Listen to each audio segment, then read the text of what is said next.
Alléluia, gloire à Dieu. Amen. Amen. Alors, juste une petite prière sur la vie de pasteur. Père éternel, te remercions, Seigneur, pour la présence de nos invités ici aujourd'hui pour partager ta parole qui est la nourriture vivante.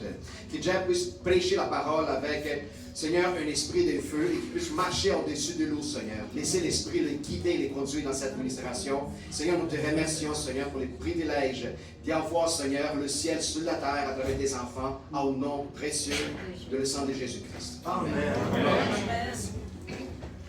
Amen.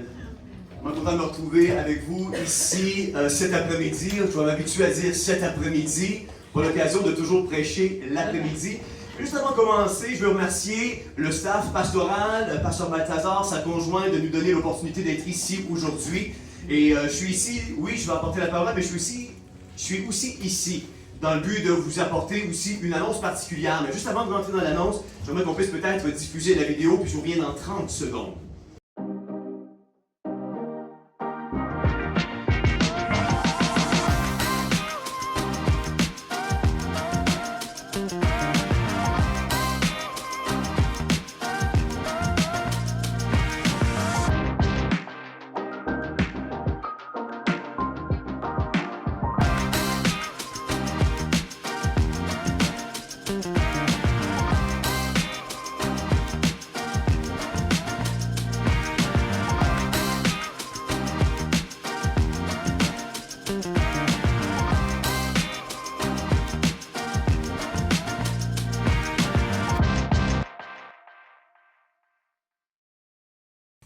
Le 31 mai prochain, la marche pour la vie. Vous savez, pendant 35 ans, plus de 30 ans du moins, il n'y a pas eu de marche pour la vie au Québec.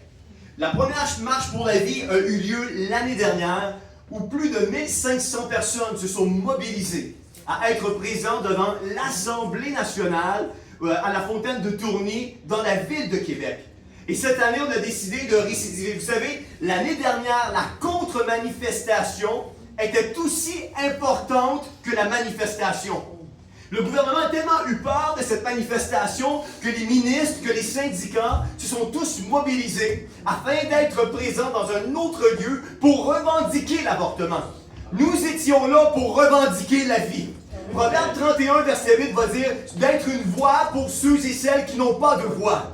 Et je crois que dans les temps dans lesquels nous sommes, Dieu cherche une église qui va se mobiliser et qui va faire beaucoup plus que d'être dans les quatre murs de son église, les quatre murs de son édifice à chaque semaine, mais qui va vouloir peut-être aller une étape de plus à l'extérieur et prêcher le nom de Jésus. Et prêcher la vie que Jésus représente. Amen. Et ma prière ce matin, cet après-midi, c'est que nous puissions être conscients qu'il y a une marche qui s'en vient le 31 mai prochain. Et ma prière, c'est, l'année dernière, il y avait des autobus d'églises, des églises qui ont loué des autobus pour pouvoir être là, être mobilisés. Cette journée-là, c'est une journée extraordinaire. Il y a des stands qui sont là pour justement maquiller les enfants. Il va y avoir des stands de prière. Il va y avoir des speakers, des conférenciers qui vont être là. Il va y avoir de l'adoration qui va être là devant l'Assemblée nationale.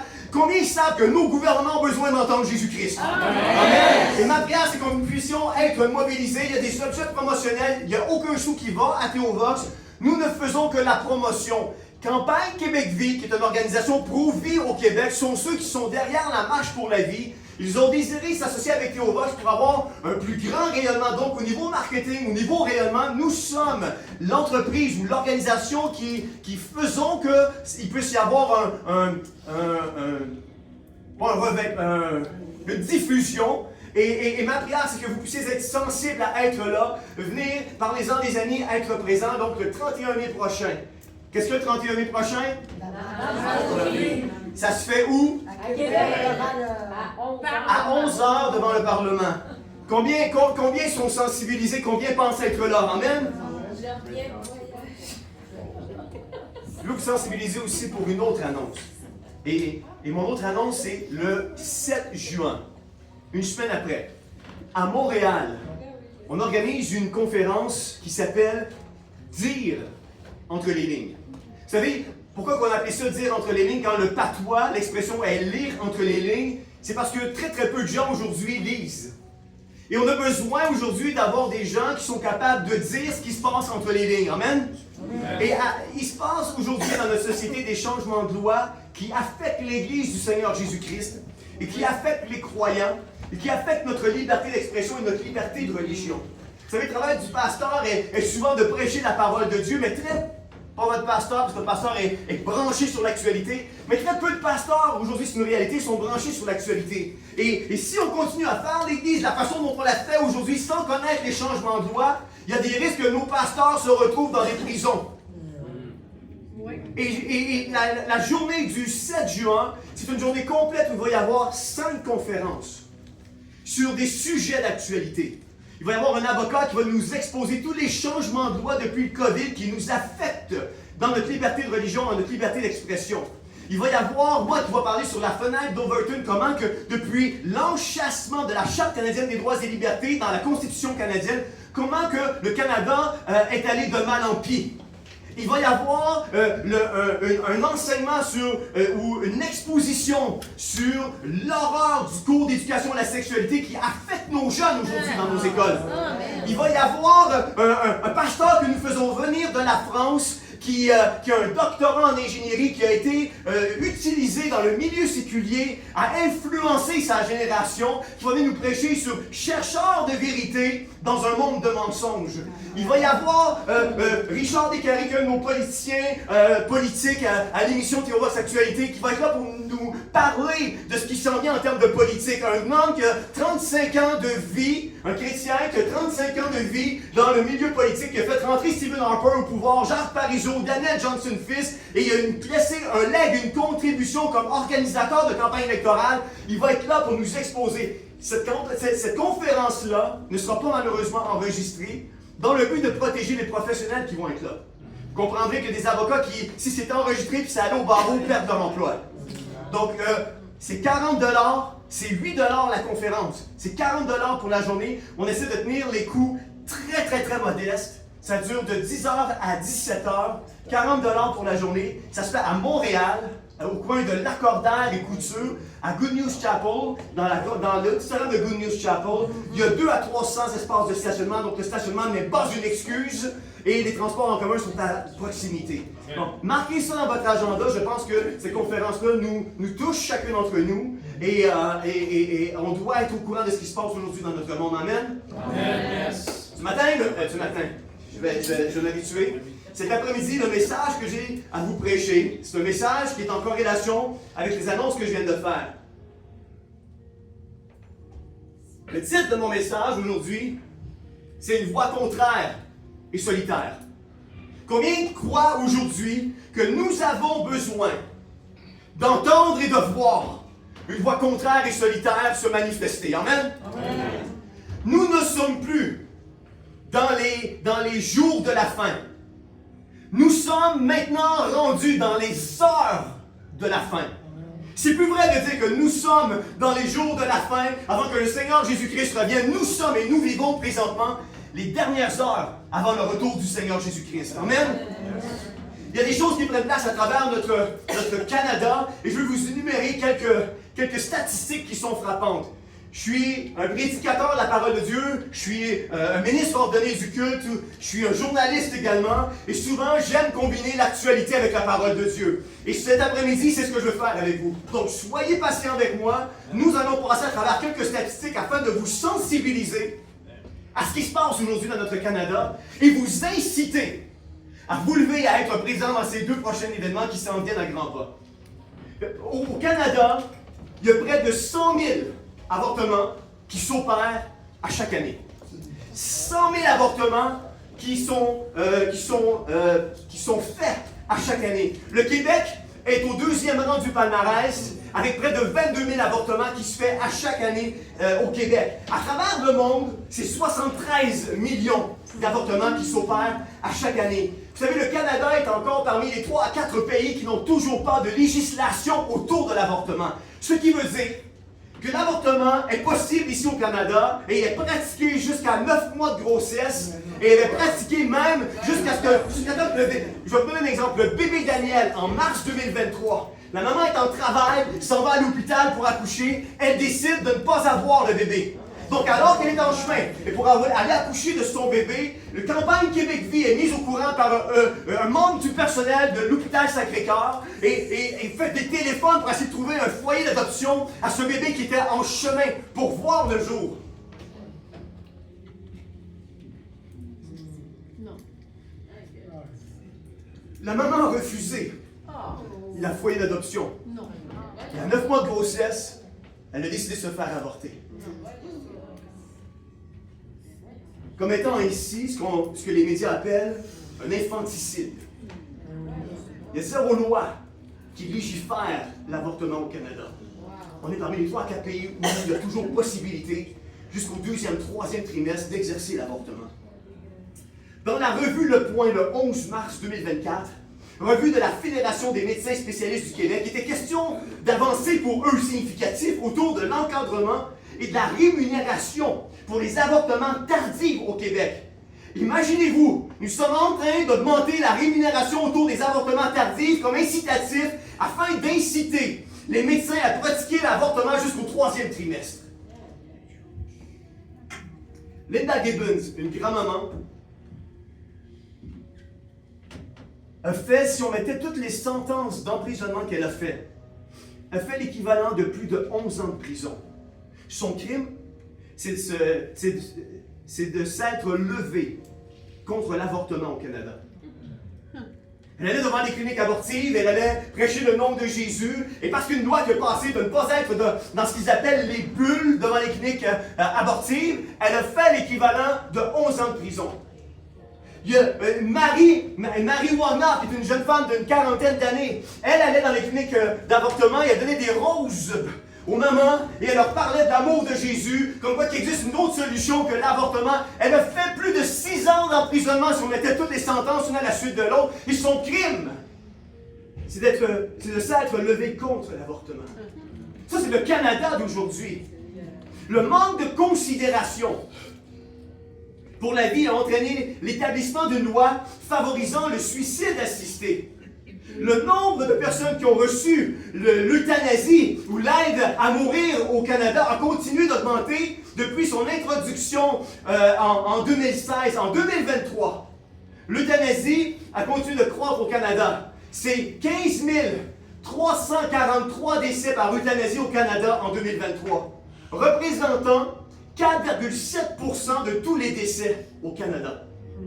Soit une hausse, c'est bien ça, soit une hausse de 1407% depuis 2016. L'entrée en vigueur, qui représentait 1018 cas, pour se solder en 2023 à 15 343 cas d'euthanasie. Ça représente 14 325 euthanasies de plus en 2023 par rapport en 2016. Et 206 millions en frais de santé de moins pour le gouvernement. Regarde ton voisin qui dit « Ouch, ça se peut pas ». Ouch, ça se peut pas. Le Québec représente un peu plus de 36,5% des 15 343 cas d'euthanasie pratiqués au Canada en 2023. Et c'est énorme, sachant que les Québécois ne représentent que 22% de la population canadienne. C'est la province canadienne où il se pratique le plus d'euthanasie au Canada, et c'est chez nous, au Québec. C'est comme si le taux de suicide qui représentait le plus haut taux de suicide à travers le monde pendant des années s'observait ici au Québec, et maintenant le plus haut taux d'euthanasie, je dirais même à travers le monde, est représenté ici aujourd'hui au Québec. Depuis l'entrée en matière de l'euthanasie, c'est 63 000 cas d'euthanasie qui s'est exercé au Canada. Et comme si ce n'était pas assez, on a voulu instaurer l'euthanasie pour les cas de maladies mentales, les enfants de moins de 1 an et les enfants de 14 à 17 ans. Mais gloire à Dieu, pour l'instant, ça a été reporté au mois de mars 2024. Je dis au mois de mars 2027. Je dis gloire à Dieu parce qu'il y a eu un report, mais c'est à nous, l'Église du Seigneur Jésus-Christ, de se lever, afin que cette modification-là à la loi ne voit pas le jour. Et vous savez, malgré toutes les statistiques que je vous donne cet après-midi, l'Église du Seigneur Jésus-Christ est demeurée muette. L'Église, mes frères et sœurs, l'Église, c'est pas le dimanche matin, ou le dimanche après-midi, ou le mercredi soir, ou le vendredi soir, ou le samedi. L'Église du Seigneur Jésus-Christ, c'est vous, c'est moi. L'Église du Seigneur Jésus-Christ, c'est à l'extérieur des quatre murs. Ici, on vient s'encourager, on vient s'édifier, on vient recevoir la parole. Mais la parole, pour que quand arrive le lundi matin, nous retournions chacun d'entre nous dans le champ missionnaire prêcher la parole de Dieu. Il y en a, pas ici certainement, mais dans plein d'églises au Québec, à travers le monde, il y a des gens qui ont des doctorats en théologie parce que ça fait 10, 5 ans, 10 ans, 15 ans, 20 ans, 30 ans, 40 ans que vous venez dimanche après dimanche écouter la parole de Dieu, et quand vous sortez, il n'y a rien qui se passe. Vous venez le dimanche matin pour apaiser peut-être votre conscience. Vous dites, j'ai fait ma BA, j'ai fait apaiser ma conscience religieuse, mais le lundi, vous retournez au travail, il n'y a pas de changement de comportement, il n'y a pas de changement d'attitude, il n'y a pas la bouche qui s'ouvre pour prêcher le nom du Seigneur Jésus-Christ. Mais on est là et on croit qu'il y a un grand réveil qui va arriver à un moment donné. Mais mes amis, le réveil n'arrivera pas par magie. Le réveil, pour moi, c'est de gagner une âme à la fois à la cause de Christ. Comment invoqueront-ils le nom du Seigneur Jésus-Christ s'il n'y a personne qui prêche? Et votre mandat et mon mandat, c'est d'être capable de se mobiliser et de sortir à l'extérieur. La parole de Dieu nous dit, allez faire de toutes les nations des disciples. Les baptisés au nom du Père, du Fils et du Saint-Esprit. L'appel de Dieu pour chacune de nos vies, c'est pas de grossir une église, c'est de former des disciples. C'est de voir des gens qui sont engagés, et là, à la lumière des statistiques que j'ai énoncées, des gens qui vont se mobiliser, et des gens qui vont dire « assez, c'est assez », 100 000 bébés avortés, sans aucune législation, jusqu'à 9 mois de grossesse, 15 345, 133 cas d'euthanasie, c'est trop. Nous avons besoin d'être une voix qui se lève et qui vient comme un vent contraire et solitaire à tout ce que la société veut nous mettre dans les yeux aujourd'hui. Amen? Amen. Yes. Le mariage, tel que le conçoit la Bible, a existé au Québec jusqu'au début des années 2000. En 2002, le Québec introduit ce qu'on appelle l'union civile. Avec la mise en œuvre de la loi sur l'union civile, le gouvernement du Québec souhaitait de permettre aux couples homosexuels de s'unir légalement. Le projet de loi 84 sera mis de l'avant en 2002 et sera adopté, permettant ainsi l'accès à l'adoption d'un ou plusieurs enfants aux couples de même sexe. Nous savons, à partir de 2002 et 2002, nous avons désacralisé le mariage. Et vous savez quoi? L'Église est demeurée muette. L'Église n'a rien dit. L'Église est demeurée muette. Le 20 juillet 2005, le Canada rendait possible à son tour le mariage de même sexe, devenant le 4e pays à légaliser le mariage homosexuel, derrière le Pays-Bas, la Belgique et l'Espagne. En juin 2016, une loi a été adoptée sur l'identité de genre par l'Assemblée nationale, permettant aux garçons de s'identifier comme des filles et permettant aux filles de s'identifier comme des garçons. La Charte des droits et libertés du Québec reconnaît maintenant l'identité de genre comme un motif de discrimination. Les mineurs de 14 ans et plus pourront décider de leur sexe et modifier leur inscription à l'état civil, et ce, sans le consentement des parents. En cas de désaccord avec les parents, ce sont les tribunaux qui retrancheront. Et lorsque l'intérêt de l'enfant est en cause, les tribunaux sont rapidement saisis de la question et ont à se prononcer non pas en fonction de l'intérêt des parents, mais en fonction de l'intérêt des enfants. Et ça se passe ici, aujourd'hui, dans notre Canada, et l'Église est demeurée muette. Le lobby homosexuel est présent dans les écoles. L'avenue des drag queens sont dans nos écoles. La promotion du transgenrisme est dans nos écoles. Le polyamour est quelque chose qui est maintenant légal au Canada. Maintenant, sous un même toit, il peut y avoir 2 femmes, 2 hommes dans une relation ensemble, c'est légal. Il peut y avoir un enfant qui vient au monde, et cet enfant-là va avoir 2 pères, 2 mères, 3 pères, 1 mère, 3 mères, 1 père, et c'est légalisé au Canada. Ce qui est illégal, c'est la polygamie. Mais le polyamour est quelque chose de légal chez nous au Canada. Et vous savez quoi? Ces lois-là ont passé et l'Église est demeurée muette. Les pasteurs qui ont été emprisonnés au Canada en temps de pandémie. Il y a une censure dans les médias sociaux. Il y a des changements de loi qui prennent place, comme la loi Netflix, la loi C11. Je pense que je ne suis pas sûr, mais je pense que j'en avais parlé la dernière fois que j'étais venu ici. La loi C11, c'est que dès que tu diffuses du contenu sur Internet et que tu exposes du contenu sur Internet, le CRTC pourrait faire la même chose qu'il fait avec les médias mainstream. Il pourrait s'ingérer dans le contenu et dire « Vous avez du contenu trop inclusif, trop rattaché à votre religion. Maintenant, je souhaiterais voir de l'islam appliqué dans votre chaîne. Je souhaiterais voir le lobby homosexuel un peu plus présent dans votre chaîne. Ils auraient le droit de le faire. » Et l'Église est demeurée muette. Thérapie de conversion et infiltration dans les églises.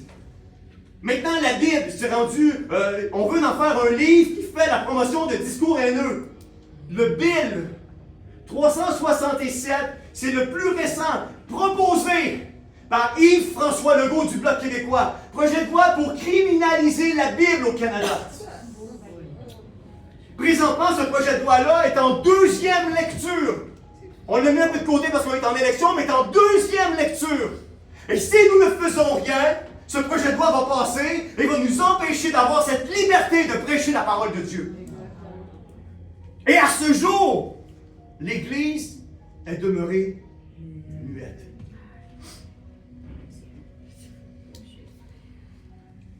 C'est de mon message aujourd'hui. C'est une voix contraire et solitaire. Et je n'aurai pas le temps, l'heure avance, mais je veux au moins couvrir 2 points avec vous cet après-midi. Minoritaire, mais nécessaire.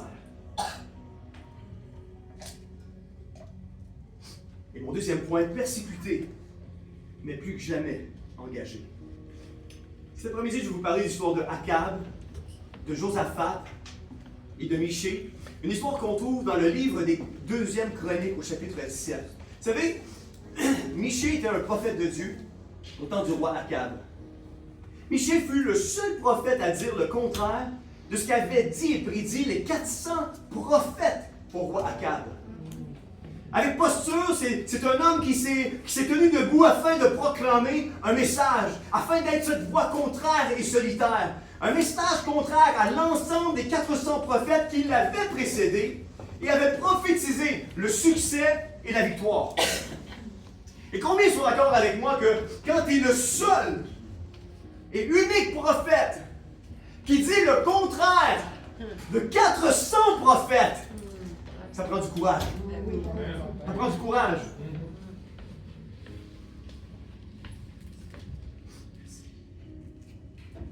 On aurait tendance même nous-mêmes, à vouloir peut-être se coller ou se regrouper avec les 400 pour éviter la persécution. Et vous savez, malheureusement, c'est ce que l'Église est. Et c'est ce que l'Église est devenue aujourd'hui. Une Église dans laquelle on laisse le paganisme rentrer, on dissout, on dilue ce que l'Église devrait être. L'Église a perdu sa saveur. Mais Dieu cherche aujourd'hui des hommes et des femmes, des jeunes hommes, des jeunes filles, des aînés, des enfants qui vont être capables avec courage de se lever et devenir cette voix minoritaire et cette voix solitaire qui va marquer leur génération. Amen. Amen. Amen. Amen. Combien désirent être cette personne aujourd'hui? Amen. Michée ne cherchait pas l'approbation des autorités en place, ni de la masse. Michée cherchait l'approbation de Dieu, et ce, en dépit du prix qu'il avait à payer. Dans 1 Roi 16, dans 2 Chroniques 17, on voit Akab, le roi d'Israël. Avant Akab, la référence en fait de roi ayant fait le mal en Israël, c'était Jéroboam. Le roi Jéroboam était la référence du mal et le roi David était la référence du bien. Quand on lit dans la parole de Dieu, on va voir des rois qui ont fait aussi mal que leur père Jéroboam. Et de l'autre côté, on va voir la parole de Dieu qui va nous dire il y a eu des rois qui ont aimé, ils ont fait vraiment ce que David avait fait. Ils avaient le cœur de David. Et Jéroboam fit non, lui, pas un, mais 2 veaux d'or. Et déclara au peuple, voici maintenant vos dieux qui vous ont fait sortir du pays d'Égypte. Il incita le peuple à se détourner de Dieu pour s'adonner à d'autres dieux. Pourquoi Jéroboam a-t-il fabriqué 2 veaux d'or? Par peur de perdre son pouvoir. Jéroboam a craint que le peuple retourne à Jérusalem, au royaume de Juda, pour adorer Dieu au temple, ce qui risquait de ramener le cœur du peuple vers Roboam, qui à l'époque était le roi de Juda. Donc il a créé 2 veaux d'or, un à Béthel et un à Dan, afin d'inciter le peuple de Dieu à se détourner du Dieu d'Israël et de garder sa loyauté envers lui, envers Jéroboam. La Bible dit d'Akab, la Bible dit de Akab, qui fit encore pire que Jéroboam. Il a hérité Dieu à un autre niveau. Akab a soustrait Jéroboam comme étant la référence du mal, et il est devenu lui-même la référence du mal. On n'a certainement jamais vu personne prendre autant de plaisir que le roi Akab à faire ce qui déplaît au Seigneur. C'est qu'il était poussé par sa femme Jézabel. Et même encore aujourd'hui, il y a des femmes qui peuvent aller chercher le meilleur de leur mari, comme ma femme. Ma femme vient chercher toujours le meilleur de ma personne. Et des femmes comme Jézabel qui sont capables d'aller chercher le pire, l'insoupçonné qui peut habiter dans leur mari, comme Jézabel avec Akab. La Bible représente Akab comme un roi impie. Il marie Jézabel. Mais c'est qui Jézabel? Qui est Jézabel? Une reine maléfique, idolâtre et imprudente, dont le nom est aujourd'hui synonyme d'une femme impudique, dénuée de toute morale.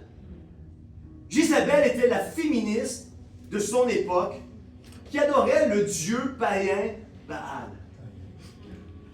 Elle corrompt son mari, le roi Akab, qui est allé jusqu'à dresser un autel à Baal et se prosterner devant lui, mais aussi emmena tout le peuple d'Israël à faire de même, c'est-à-dire se prosterner et adorer Baal. Non seulement son alliance et son culte à Baal l'ont opposé aux prophètes de Dieu, mais dans son opposition à Dieu, il se mit à les persécuter. Il s'opposa à eux et à Dieu lui-même. En fait, Élie, on se souviendra de l'épisode dans la parole de Dieu où Élie a confronté les 400 prophètes de Baal. Élie et Michée sont de bons exemples de prophètes que le roi Akab a persécutés. Un jour, le roi Akab, roi d'Israël, se rapproche du royaume de Juda en recevant le roi Josaphat, qui lui, le roi Josaphat, était un homme de Dieu. La Bible nous dit que le Seigneur était avec Josaphat, roi de Juda. Il se conduisit comme son ancêtre, le roi David. Jéroboam, c'est le mal, David, c'est le bien. Si Josaphat fait le bien, puis la parole de Dieu nous dit qu'il a fait le bien comme son père, comme son ancêtre, le roi David. Tout le monde craignait Dieu, et personne n'osait entrer en guerre contre Josaphat. Personne. La puissance de Josaphat grandissait de plus en plus. Il y avait dans son armée des centaines de milliers de soldats. Il se conduisait comme son ancêtre David s'était conduit au début de son règne. Josaphat, à un moment donné, va s'allier à Akab, roi d'Israël, à travers le mariage de leurs enfants, et ce, malgré le paradoxe suivant. Josaphat craignait Dieu, et Akab s'adonnait et idolâtrait d'autres dieux. Un jour, il y a un voyage qui est organisé pour le roi Josaphat, et lors de ce voyage, le roi Akab demande au roi Josaphat de se rallier à lui pour aller à la guerre. Regardons ensemble dans le texte de 2 Chroniques, si vous avez vos Bibles. 2 Chroniques, le chapitre 18, les versets 2 à 8. 2 Chroniques, le chapitre 18, les versets 2 à 8. Quelques années plus tard, Josaphat se rendit chez Akab à Samarie pour l'accueillir, lui et sa suite. Akab fit abattre une grande quantité de moutons et de bœufs, puis il suggéra à Josaphat d'aller ensemble attaquer la ville de Ramoth en Galaad. Et lui demanda, viendras-tu avec moi attaquer Ramoth de Galaad? Josaphat lui répondit, nous ne faisons qu'un, toi et moi, ton peuple et le mien. Je pars en guerre avec toi. Verset 4. Pourtant, Josaphat ajouta, consulte d'abord le Seigneur. Et moi, dans notre vie, on est tellement vite à prendre des décisions qu'on oublie de consulter le Seigneur. Et gloire à Dieu qu'à travers l'exemple du roi Josaphat, on nous rappelle de l'importance, à travers chacune de nos décisions à prendre, de consulter le Seigneur. Le roi d'Israël rassembla alors ses 400 prophètes et leur demanda: devons-nous aller combattre pour reprendre Ramoth de Galade ou dois-je y renoncer? La parole de Dieu nous dit: tu peux y aller. Répondirent les prophètes: Dieu te livrera la ville. Mais Josaphat demanda, en gloire à Dieu pour le discernement. Combien pensent que nous avons besoin plus que jamais dans les temps que nous vivons aujourd'hui de vivre et d'avoir le discernement? Amen. Et savez-vous quoi? Le discernement s'accroît si tu as le nez dans ta parole. Si tu pries jamais, tu lis jamais ta Bible, tu n'as pas de relation avec Dieu, savez-vous quoi? Vous allez être séduit par tous les faux prophètes, toutes les vents de doctrines différents. Ça va sembler alléchant, mais Dieu n'est pas là-dedans. Nous avons besoin aujourd'hui plus que jamais de passer du temps dans la parole de Dieu, d'avoir une relation intime avec le Seigneur Jésus-Christ. Mais Josaphat demanda: n'y a-t-il aucun autre prophète par qui nous puissions consulter le Seigneur? Plusieurs voix, mais beaucoup de fausses voix qui parlent au nom de Dieu, mais que Dieu ne connaît même pas. Vous savez, j'ai écrit un message pour une église où je vais prêcher prochainement, et le titre de mon message, c'est « Tromper au nom de Jésus ». Combien de gens aujourd'hui se sont trompés au nom de Jésus, pensant qu'ils suivent Jésus, pensant qu'ils entendent le message de Jésus, mais ils entendent le message d'un faux Jésus qui n'est pas le vrai Jésus. Et comment on peut arriver à discerner le vrai du faux, l'ivraie du blé? C'est en ayant notre nez dans la parole de Dieu, en ayant une relation intime avec le Seigneur Jésus-Christ. Verset 7 va nous dire: il y en a bien encore un, répondit le roi d'Israël, Akab. Mais je l'aime pas, car il m'annonce toujours du mal, jamais rien de bon, c'est Michée, le fils d'Imla. Et savez-vous ce que ça veut dire, Imla? Imla veut dire celui que Dieu remplit. Combien désirent être des gens que Dieu remplisse? Parce que plus vrai que jamais, nous avons besoin aujourd'hui d'être remplis de la présence de Dieu pour faire face au monde dans lequel nous vivons. Parce que le monde dans lequel nous vivons, Pasteur Balthazar, est bien différent de celui dans lequel la majorité d'entre nous avons grandi. Et ça, c'est la réalité. Verset 8 va nous dire: alors le roi d'Israël appela un fonctionnaire du palais et lui ordonna d'aller rapidement chercher Michée, fils d'Imla. On sent par le ton du texte ici, dans la parole de Dieu, qu'il existe un conflit flagrant entre le prophète Michée et le roi Akab. Imaginez un peu ce qui aurait pu se passer dans la tête du prophète Michée. Michée aurait pu dire: ça fait des années que je vis ce conflit avec l'autorité en place de mon pays.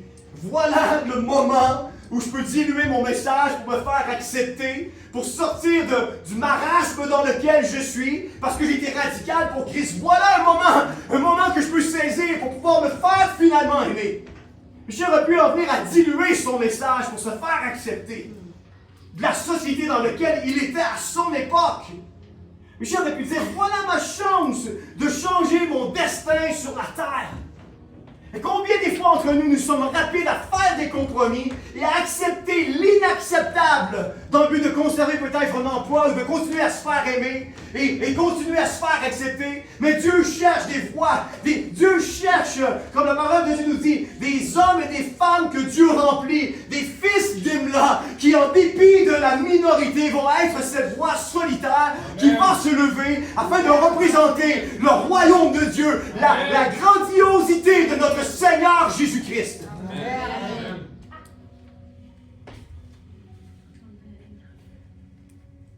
Voilà le moment de dire une partie de la vérité sans exposer l'entièreté du message donné. Mais non, Michée a accepté d'être cette voix solitaire et cette voix minoritaire, mais nécessaire pour que les gens aujourd'hui puissent entendre l'authenticité de la parole de Dieu et que cette parole puisse les impacter à changer leur vie et à se tourner vers le Seigneur Jésus-Christ, parce qu'il est encore le même hier, aujourd'hui et éternellement. Il est celui qui peut changer ta tristesse en joie. Il est celui qui guérit encore aujourd'hui. Il est celui qui ramène et qui restaure les foyers. Il est celui qui agit encore aujourd'hui. Et ce qu'il a fait dans ma vie, il peut le faire dans votre vie.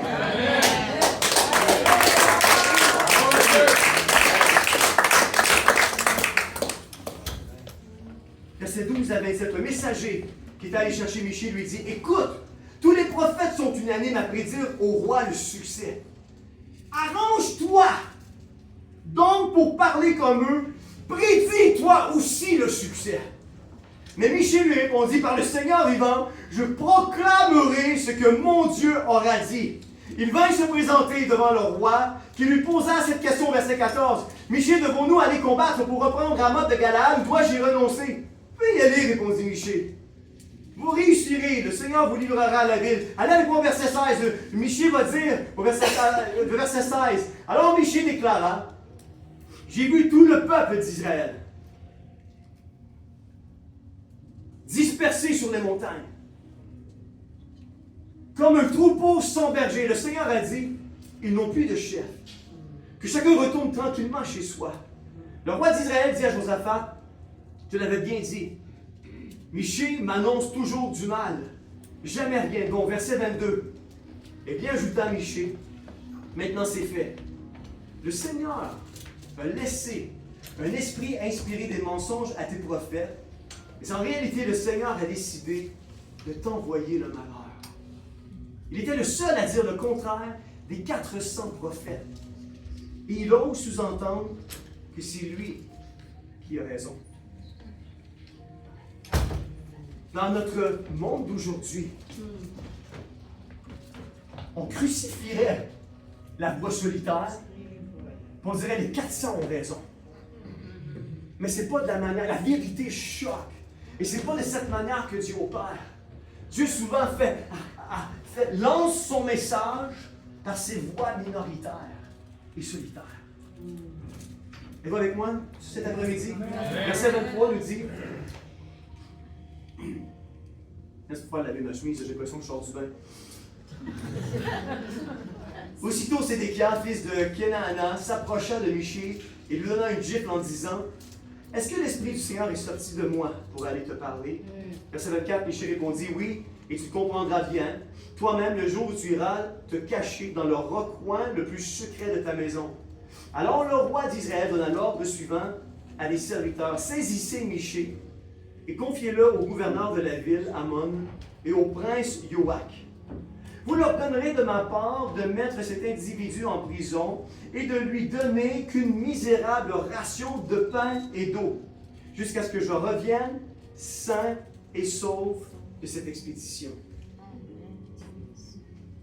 Il y a un prix à payer à suivre Jésus-Christ.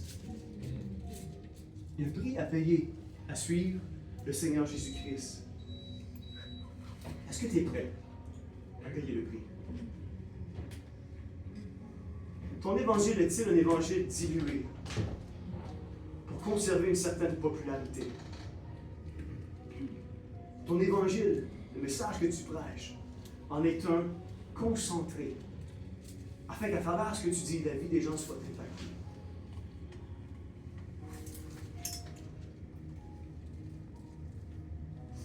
Verset 27, Michée lui répondit, si tu reviens sain et sauf, c'est que le Seigneur n'a pas parlé par mon intermédiaire. Aujourd'hui, on vit dans une ère où plusieurs personnes s'autoproclament prophètes de Dieu, apôtres. Et c'est drôle parce que quand ils prophétisent, quand ils disent des choses, souvent le message qu'ils vont proclamer, il n'y a rien de précis, et 90 personnes dans la salle peuvent s'approprier ce message-là. Message très, très, très générique. J'ai entendu des gens qui se proclamaient prophètes qui disaient « ça arrive que je peux me tromper ». Savez-vous ce qu'on faisait aux prophètes qui se trompaient dans l'Ancien Testament? On les tuait. On les lapidait. On vit dans une époque où plusieurs s'autoproclament prophètes. Plutôt que de chercher la voix du prophète, mets ta parole, mets ton nez dans la parole de Dieu. Cherche ce que Dieu a te dit à travers sa parole. Vous savez, j'ai posté quelque chose dernièrement, j'ai publié quelque chose dernièrement sur mon Facebook, je trouvais que c'était extraordinaire. Et j'ai eu des centaines, des dizaines de l'air, parce que c'est profond. Si tu veux entendre Dieu te parler, lis ta Bible. Si tu veux entendre Dieu te parler audiblement, lis ta Bible à voix haute. C'est simple. Minoritaire mais nécessaire. Vous savez, Moïse était seul avec Aaron devant le Pharaon. Il était seul face au prophète de Baal. Mardoché demeurait ferme à ne pas plier le genou devant Aman. Dans Esther, Shadrach, Meshach et Abednego ont décidé de ne pas plier le genou devant le roi Nebuchadnezzar. J'aime tellement la réponse de ces trois gars au roi Nebuchadnezzar. Je vais vous lire, c'est trop bon. Daniel 3, le chapitre 3, verset 4 et le verset 17. Gens de tout peuple, de toute nation et de toute langue, écoutez l'ordre que voici. Dès que vous entendrez jouer de la trompette, vous vous inclinerez jusqu'à terre pour adorer la statue d'or que le roi Nebuchadnezzar a fait dresser. Majesté, au verset 17. Nous ne voulons pas essayer de nous justifier, parce qu'il avait refusé de le faire. Sache toutefois que notre Dieu, le Dieu que nous servons, est capable de nous sauver. Oui, il nous arrachera à la fournaise et à ton pouvoir. Amen.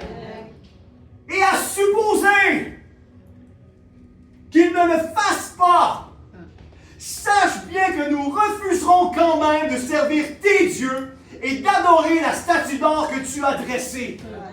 Alléluia!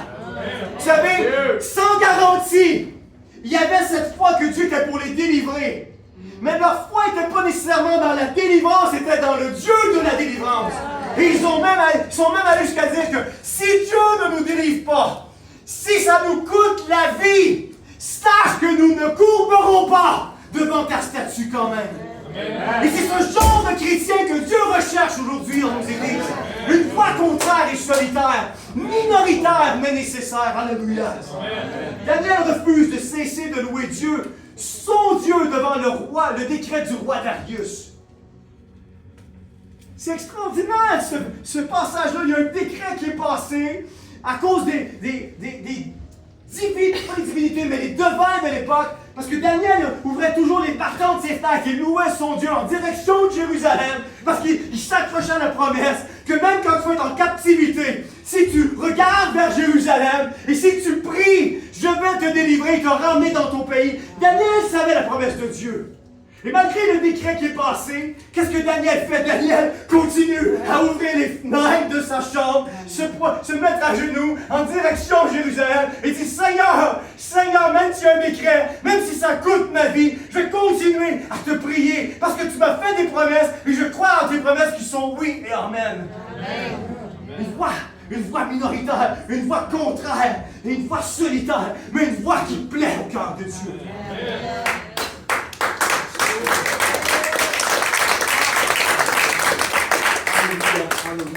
Vous savez, la voix de la minorité, c'est une voix qui ose se lever face à l'adversité. C'est une voix qui sait affirmer le contraire, même lorsque ce n'est pas un message populaire. C'est une voix qui n'a pas peur d'exposer, peu importe ce qui pourrait par la suite se présenter. C'est une voix qui préfère dire afin d'obéir que de mentir pour se faire de la foule applaudir. C'est une voix qui annonce et qui dénonce et qui prononce, qui annonce l'Évangile, qui dénonce le péché et qui prononce qu'il y a un jugement qui vient. Et Jésus-Christ revient chercher son Église. Amen. Cette voix mal-aimée qui vient régulièrement nous confronter, nous stimuler et nous défier à changer. C'est une voix qui prie, qui lit et qui passe du temps avec Jésus-Christ. C'est une voix qui intensifie et davantage investie dans sa relation avec le Seigneur Jésus, malgré l'opposition et les intempéries de la vie. Amen. 2 Timothée 3, le verset 1 à 5 nous dit, sache que dans les derniers jours, dit Dieu, les temps vont être difficiles. Les temps vont être difficiles. Et nous vivons, je vous énumérer quelques statistiques de l'actualité, comment le Canada change. Et le Canada va aller de mal en pis, chers amis. Nous avons besoin d'une voix contraire et d'une voix solitaire qui va se lever et prêcher, témoigner le nom du Seigneur Jésus-Christ. Les hommes sont égoïstes. Vous savez, le fruit de l'esprit, c'est l'amour, parce que de l'amour va découler tous les autres. La paix, la joie, la patience, la miséricorde. Mais le fruit du mal, du péché, c'est l'égoïsme. Parce que de l'égoïsme va découler tous les autres fruits de malédiction. savez, ça veut dire, certes, ils resteront attachés aux pratiques extérieures de la religion, mais en réalité, ils ne voudront rien savoir de ce qui en fait la force. Détourne-toi de ces gens-là. Isaïe 29, 13, le Seigneur dit, quand ce peuple s'approche de moi, il m'honore de la bouche et des lèvres, mais son cœur est éloigné de moi, et la crainte qu'il a de moi n'est qu'un précepte de tradition humaine. L'autre version qui dit, car le temps viendra où les hommes ne voudront plus rien savoir de l'enseignement authentique. Au gré de leur propre désir, ils se choisiront une foule de maîtres à qui ils ne demanderont que de leur caresser agréablement les oreilles. Ils détourneront l'oreille de la vérité pour écouter des récits de pure invention. Mais toi, garde en toutes circonstances le contrôle de toi-même, supporte les souffrances, remplis bien ton rôle de prédicateur de l'Évangile, accomplis pleinement ton ministère. Aux États-Unis, laissez-moi encore une dizaine de minutes, je vais accélérer. Aux États-Unis, en 2019, c'était plus de 100 églises protestantes qui se fermaient à chaque semaine.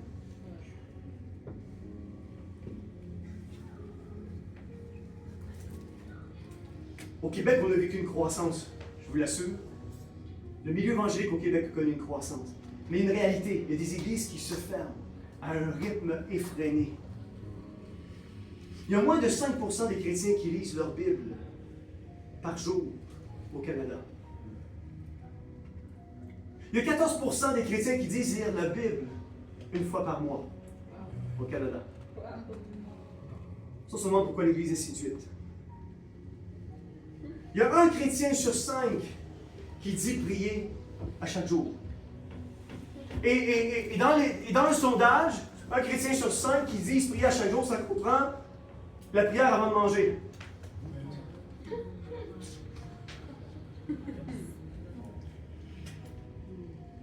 Il y a un prix à suivre Jésus. Je suis loin, et je me tiens très très loin de cet évangile de prospérité. Il y a un prix à suivre Jésus. Ça a coûté la tête à Jean-Baptiste. Ça a coûté la croix à Jésus-Christ. Il y a un prix à suivre Jésus. Et Jésus-Christ va dire que le disciple n'est pas plus grand que le maître. Ce que Jésus a passé à travers, nous allons passer au travers. Mais nous voulons avoir un message populaire pour avoir de grandes églises aujourd'hui. Mais Dieu n'est pas nécessairement dans les grandes églises, quoique c'est des âmes sauvées et l'Église grandit. Alléluia, Amen. Amen. Amen. Mais pas au prix de diluer le message de Jésus-Christ. Pierre et Jean allaient au temple pour prier. Ils rencontrent un mendiant paralytique qui est là et qui mendie. Et je vais vous emmener à mon deuxième point, je vais terminer avec ça. Persécuté, mais plus que jamais engagé. Ils rencontrent le mendiant. Premier point, minoritaire, mais nécessaire. Deuxième point, persécuté, mais plus que jamais engagé. Alors que Pierre et Jean allaient au temple pour prier, ils rencontrent le mendiant paralytique qui leur demande d'aumône. Qu'est-ce que Pierre et Jean vont leur dire? Je n'ai ni or ni argent, mais ce que j'ai, je te le donne au nom du Seigneur Jésus-Christ. Pierre et Jean lui prêchent le salut. Le paralytique est guéri. Pierre et Jean passent devant le Sanhédrin, mécontents du fait que le paralytique se soit converti. Pierre et Jean sont menacés par le Sanhédrin. Acte 4, 14. Mais comme ils voyaient debout à côté d'eux l'homme qui avait été guéri, le Sanhédrin ne trouvait rien à répondre. Le miracle est à côté d'eux. C'est difficile de répondre à quelqu'un lorsque le miracle le suit. Où est le miracle de Dieu dans ta vie? Le miracle les accompagnait. Où est le miracle de Dieu dans ta vie? Où est le miracle du salut dans ta vie? Où est le miracle d'une vie changée, transformée, pardonnée par le Seigneur Jésus-Christ? Où est le miracle de Dieu? Et j'aime la réponse que l'apôtre Pierre et l'apôtre Jean vont dire dans Acte 4, le verset 20. Quant à nous, parce qu'on a voulu les faire taire, on les a frappés de fouet, on dit prêche plus le nom de Jésus. On dit non, verset 20 de Acte 4. Quant à nous, nous ne pouvons pas ne pas parler de ce que nous avons vu et entendu. Je pense qu'une des raisons pour laquelle l'Église a cessé de croire, c'est parce qu'elle a cessé de voir et d'entendre ce que Dieu faisait. Persécuté n'est plus que jamais engagé. Quand on regarde juste l'histoire de l'apôtre Paul dans 2 Corinthiens 11 et versets 23 à 28, 5 fois verset 24, 5 fois les Juifs m'ont appliqué leurs 40 coups moins un. Apôtre Paul, 3 fois j'ai été flagellé. Une fois lapidé, j'ai vécu 3 naufrages pendant 24 heures. J'ai été bâilloté par les flots accrochés à une épave. Que de voyages j'ai entrepris. J'étais en danger au passage des fleuves, en danger dans les régions infestées de brigands, en danger de la part des Juifs, son peuple, en danger de la part des païens. Pauvres gars, les Juifs y en veulent, les païens en veulent. Il n'y a personne qui veut là, vraiment voir l'apôtre Paul. En danger dans les villes, en danger dans les contrées désertes, en danger de la part des faux chrétiens. Tout cela au milieu des travaux et des peines, des fatigues, des nuits blanches, de la faim, de la soif, des jeûnes, du froid et du dénuement. Verset 28, sans compter tout le reste en particulier, cette préoccupation sur laquelle je sois chaque jour, les soucis qui me donnent toutes les églises. Bienvenue au ministère. Qui est prêt à payer à suivre Jésus-Christ. Fais penser à une histoire que j'ai entendue de John Wesley. John Wesley, un revivaliste des temps des puritains. Et puis John Wesley était un fervent défenseur de la parole de Dieu. Et à un moment donné, John Wesley ne vivait plus la persécution. Puis il s'est dit, Seigneur, j'ai-tu du péché dans ma vie? J'ai-tu du compromis dans le message? J'ai-tu quelque chose que je fais qui est contraire à toi? Et il se débarque de son cheval, il se met à genoux devant une petite ferme, puis il dit, Seigneur, Seigneur, si j'ai péché, pardonne-moi. C'est pas normal qu'il n'y ait pas d'opposition, c'est pas normal que je ne vive pas la persécution. Et le fermier l'a reconnu.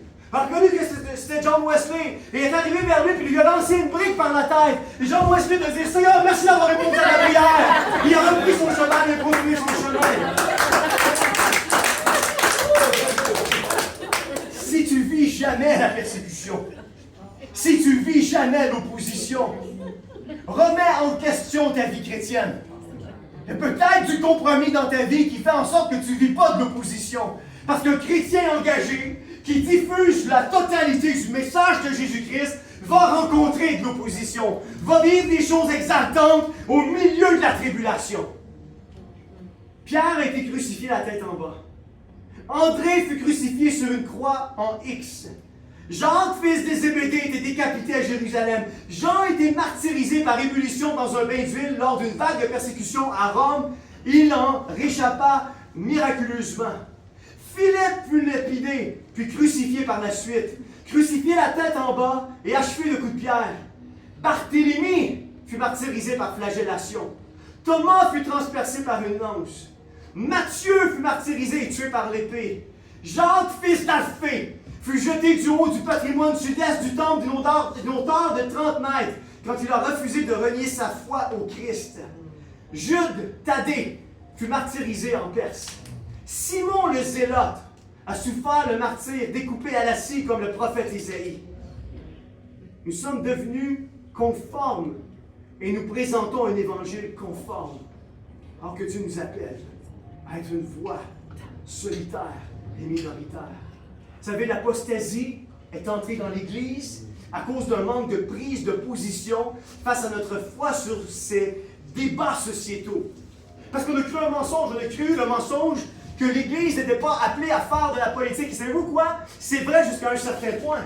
L'Église n'est pas appelée à gérer des taxes, des impôts, puis un paquet de choses comme ça. Mais le problème que j'ai, c'est que nos gouvernements ont politisé des valeurs chrétiennes. Et au nom de on ne fait plus de politique, on ne se lève plus non plus pour défendre les valeurs chrétiennes. Et je crois que l'apostasie est entrée dans l'Église à cause d'un manque de prise de position face à notre foi sur des débats sociétaux. Ce qui a eu pour conséquence de soustraire la persécution, qui, elle, la persécution, alimente le feu de la consécration. Marc 10, 37, 40. Jésus nous parle du baptême de souffrance. Matthieu 10, 16, Jésus va nous dire, le disciple n'est pas plus que son maître. Matthieu 16, 24 va nous dire, prends ta croix et suis-moi. Matthieu 10, 34, ne croyez pas que je suis venu apporter la paix sur la terre. Matthieu 5, 10, 13 nous parle de persécution. Il va dire, heureux ceux qui sont persécutés. Jean 15, 18, 24, ils m'ont haï, ils vous haïront. 2 Corinthiens 12, 10, je trouve ma joie dans ma faiblesse, dans les persécutions.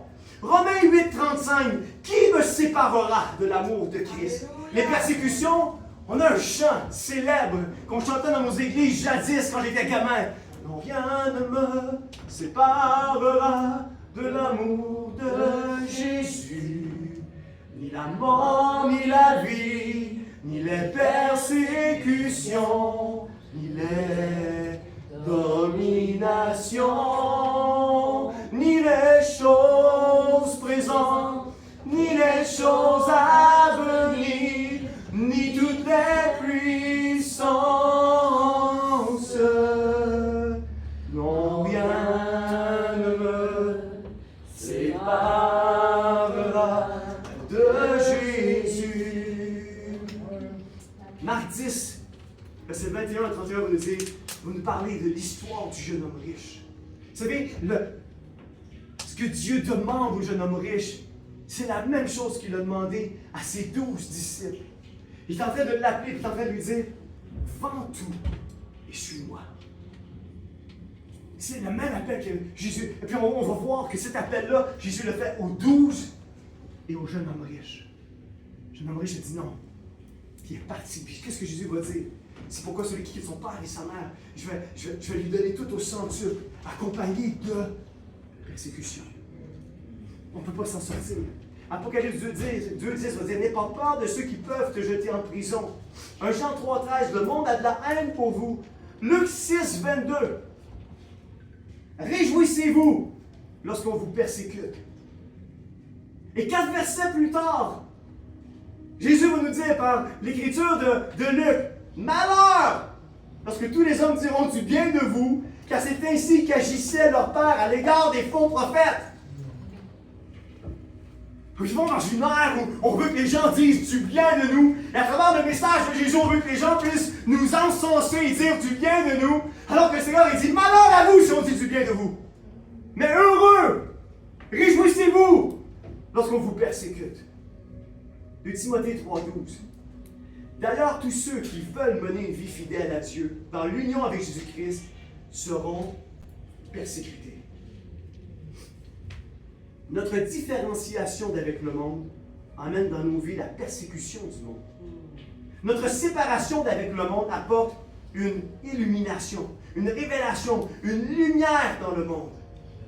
De dire que nous reflétons Christ dans le monde, c'est de dire que nous ne faisons pas comme le monde. De dire que nous vivons pour Christ dans le monde, c'est d'être la réflexion de qui il est dans notre monde. Vivre différemment du monde, c'est de témoigner puissamment son nom dans notre monde. Accepter une dilution, c'est de vivre comme le monde.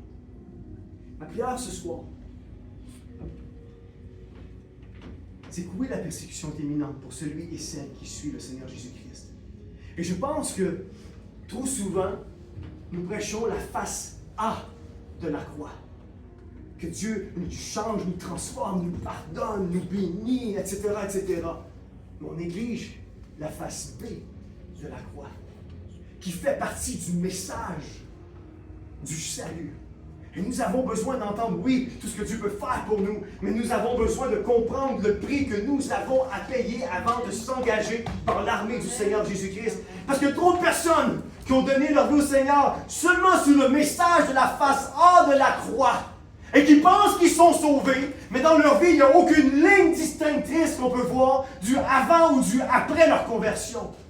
Il y a un prix à payer, mes amis, pour suivre le Seigneur Jésus-Christ.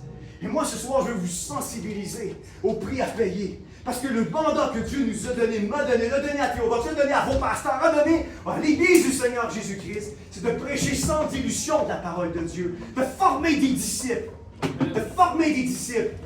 qui est beaucoup plus important que de former ou de grandir une Église. Notre but devrait être de la formation de disciples. Voir des chrétiens engagés, voir des chrétiens sortir et prêcher le nom du Seigneur Jésus-Christ. C'est ça que devrait être le but de chacune, même du corps du Seigneur Jésus-Christ. Vous êtes avec moi? Amen. Amen. Ma prière ce soir, c'est que si tu es ici pour la première fois, je ne connais pas la salle, Dieu a tant aimé le monde, afin que quiconque croit en lui. Et savez-vous, j'ai étudié Jean 3,16 et Dieu m'a donné une perle que je veux juste vous communiquer en terminant. Je vais laisser céder le micro à Pasteur Balthazar par la suite. Dieu a tellement aimé le monde qu'il a donné son Fils unique, afin que quiconque croit en lui. Lorsque j'ai étudié la parole de Dieu, je me suis aperçu que le mot « lui » est écrit avec un N minuscule. Puis je me suis dit, Seigneur, qu'est-ce que tu veux dire? Souvent, quand on voit ça a trait à Jésus, on voit avec un L majuscule, lui. Et je me suis mis à réfléchir, je me suis mis à pousser mes recherches, puis je me suis mis à réaliser. Car Dieu a tant aimé le monde, qu'il a donné son Fils unique, afin que quiconque croit en lui, dans son cœur. Et ça va vraiment avec ce que la parole de Dieu déclare. La parole de Dieu dit, si tu confesses de ta bouche, et si tu crois où? Dans ton cœur, que Christ est ressuscité des morts, tu seras sauvé. Et à force de creuser, j'ai trouvé une double perle. Parce que le mot lui, même si c'est écrit en L minuscule, veut dire aussi Jésus. Et c'est devenu une révélation nouvelle. J'ai réalisé, car Dieu a tant aimé le monde, afin que quiconque croit en lui, périsse point, mais qu'il ait la vie éternelle. Donc le lui a une double signification. Dieu nous appelle à croire dans notre cœur en lui, mais en lui, en Jésus-Christ. Et si tu es ici ce soir, et cet après-midi, si tu crois dans ton cœur que Christ l'a ressuscité dans le mort, si tu confesses de ta bouche, si tu crois dans ton cœur que Christ l'a ressuscité de la mort, la parole de Dieu nous dit que tu vas être sauvé. Ce n'est pas la prière de repentance qui sauve, c'est que tu crois dans ton cœur en Jésus-Christ qui sauve. La prière n'est simplement qu'un outil pour t'emmener la première fois à prier devant Dieu. Mais après cette prière-là, il doit y avoir une démarcation avec ce que tu étais avant et la nouvelle créature que tu es en train de devenir en Jésus-Christ. Invitez le pasteur à prendre la suite pour la réunion. Que le Seigneur vous bénisse à vous. Et que précisant avec cette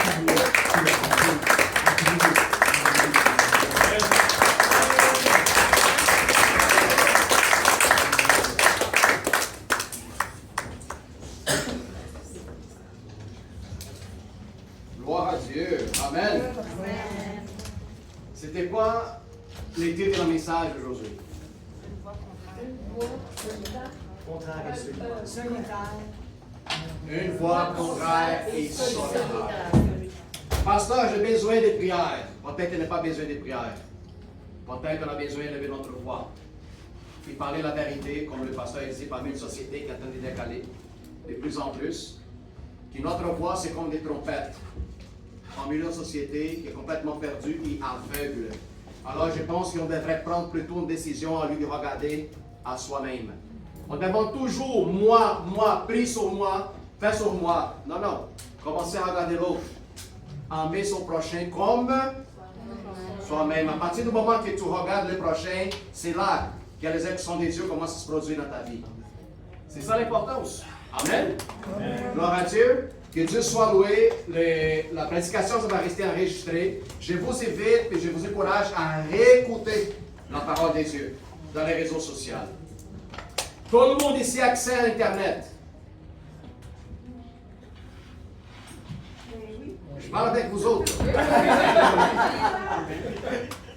Tout le monde a accès à Internet.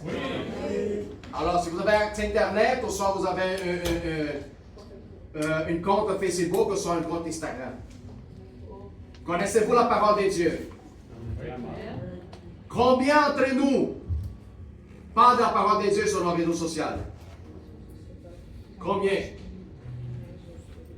Il faut comprendre une chose. Le système publie qu'est-ce qu'il croit.